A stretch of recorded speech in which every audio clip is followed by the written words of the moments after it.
Bonjour et bienvenue dans l'auberge du tablier légendaire. Aujourd'hui, nous retournons dans l'univers de World of Warcraft pour vous présenter la recette de la tarte aux poires des sables.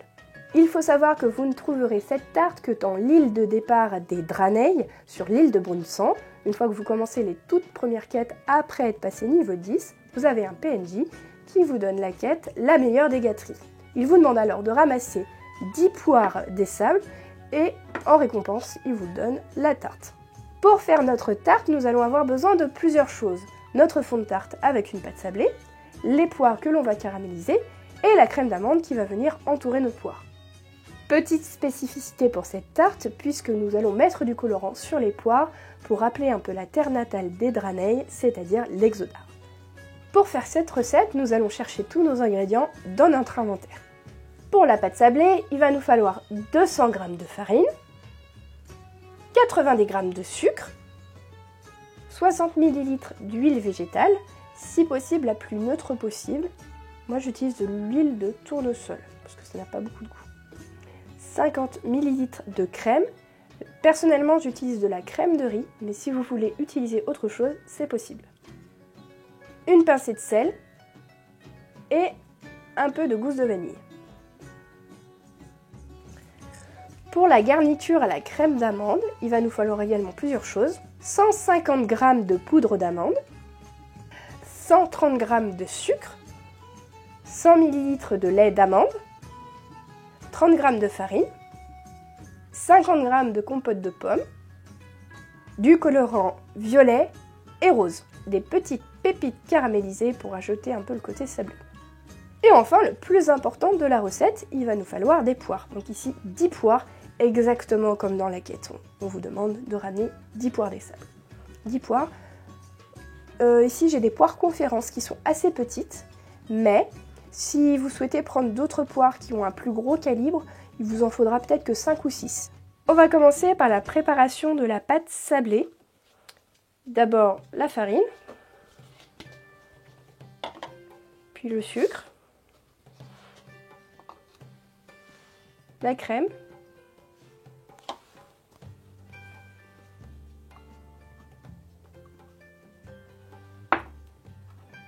et l'huile.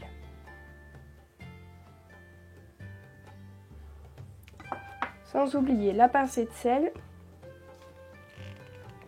et les gousses de vanille. On mélange et on se retrouve juste après. Une fois que vous avez fini d'agglomérer votre pâte sablée, on va la filmer, la faire partir au frigo pendant 20-30 minutes environ, pour ensuite l'étaler. Pendant ce temps-là, on va pouvoir préparer notre crème d'amande. Pour la crème d'amande, on va mettre le principal, c'est-à-dire la poudre d'amande. Ne vous inquiétez pas si ça fait des petits grenouilles, c'est normal. Le sucre blond.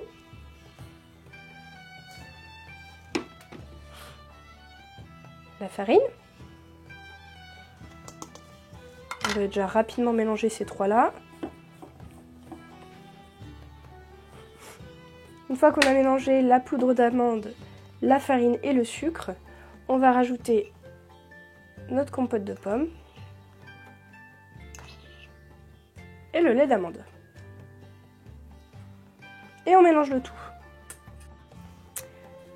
Voici le résultat une fois qu'on a fini de faire notre crème d'amande. Vous devez arriver à peu près à ce résultat, c'est-à-dire quelque chose qui se tient bien quand même, mais qui reste assez fluide. Ça ira ensuite dans notre fond de tarte et on va le mélanger avec les poires caramélisées. Donc tout de suite on va passer aux poires caramélisées, je vous montre tout ça.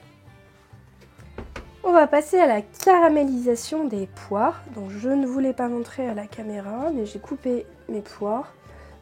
Coupez-les en des morceaux grossièrement, des petits cubes, des petits morceaux comme ça n'a pas beaucoup d'importance.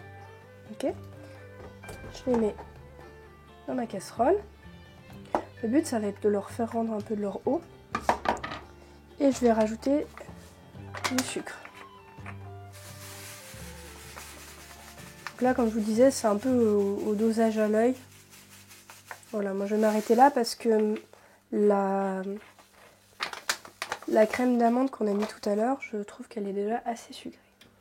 Puis là vous mettez à feu moyen, donc j'ai mis à 8. Et puis c'est parti. Donc là il faut attendre un peu de temps. Compter 15 à 20 minutes. Donc pendant ce temps-là, on va récupérer du frigo la pâte sablée qu'on a mis tout à l'heure. Et on va l'étaler. Donc ça laisse le temps aux poires de caraméliser un peu. Et on s'occupera du colorant après. Quand je venais juste de sortir ma pâte sablée du frigo, elle était encore un peu dure, donc elle avait tendance vraiment à sabler énormément, trop. Je ne pouvais pas du tout l'étaler. Donc là, je lui ai laissé le temps de se remettre à température. Si vous voulez aussi un peu accélérer les choses, vous pouvez légèrement rajouter de la crème si ça vous fait vraiment un effet d'émiettement. Je vais rajouter juste un tout petit peu de farine pour pas que ça colle à mon rouleau. Et puis on y va pour étaler. Donc c'est une pâte sablée, c'est normal que ça se craquelle un peu. Pas que ça soit trop. On va étaler jusqu'à avoir un peu plus que la circonférence de mon cercle. Moi j'utilise un cercle de pâtisserie, mais vous pouvez très bien utiliser un fond de tarte classique. C'est possible aussi.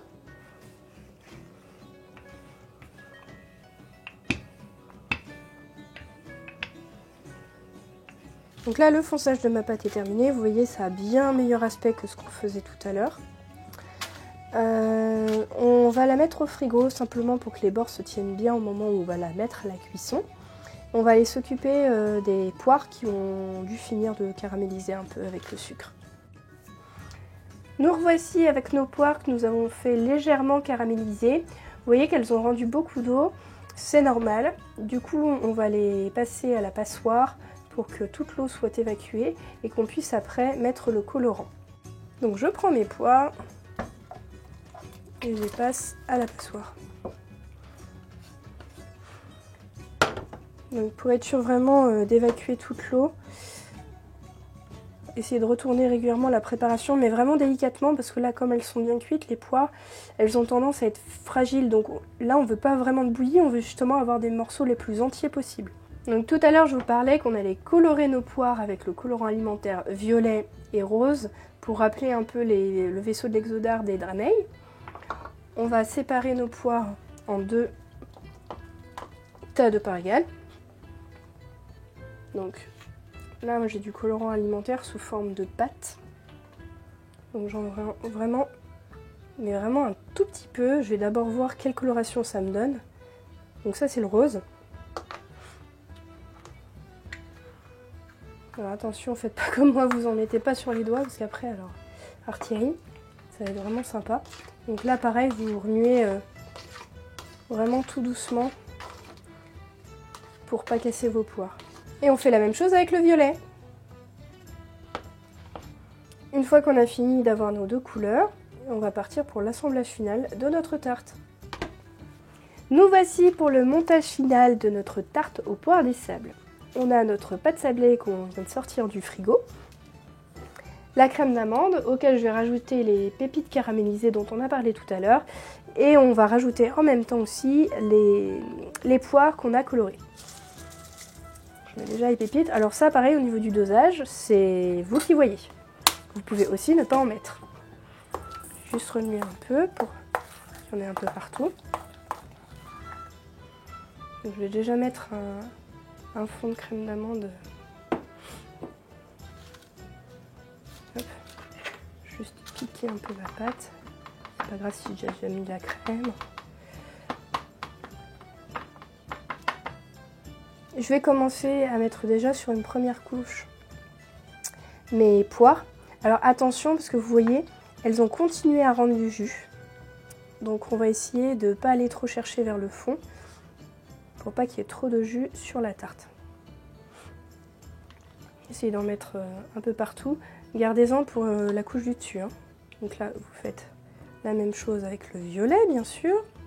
Je remets une couche de crème d'amande. Donc là, contrairement à tout à l'heure, je n'étale pas, j'en mets petit à petit. La crème d'amande, en fait, elle va s'étaler toute seule à la cuisson. Donc il n'y a pas besoin d'être hyper précis. Je la mets juste par-dessus mes fruits qui sont déjà existants.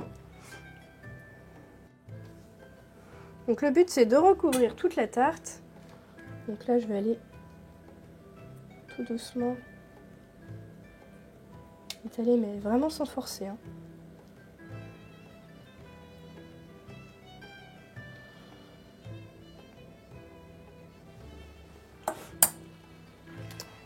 Une fois que vous avez fini d'étaler le reste de votre pâte d'amande, je vous laisse mettre les dernières poires de façon assez esthétique puisque celles-ci vont rester relativement sur le dessus. Voici votre tarte aux poires des sables terminée. Comme je disais tout à l'heure, vous pouvez faire la présentation que vous voulez. Ayez simplement en tête que la crème d'amande va légèrement monter, gonfler pendant la cuisson. Donc là, ça va arriver à peu près à mi-hauteur de mes fruits. On est parti pour la cuisson et on se retrouve juste après. Voici notre tarte aux poires des sables qui vient tout juste de sortir du four. Je l'ai laissée 35 minutes à chaleur tournante. Pareil, comme les autres fois, ça dépend aussi de votre four. Donc n'hésitez pas à surveiller la cuisson aux alentours de 25 minutes. Cet épisode du tablier légendaire est déjà terminé. Si vous avez aimé la recette, n'hésitez pas à liker. Partagez la vidéo également. Et si vous avez testé la recette, n'hésitez pas à nous le dire sur Facebook. On vous laisse également nous mettre en commentaire si vous avez des idées de recettes, soit sur le jeu, soit sur un autre thème, des films, animation, séries. C'est vous qui voyez. Mettez-nous un peu les idées et moi je les testerai dans ma cuisine et voir si on peut vous le mettre à l'écran. À la semaine prochaine!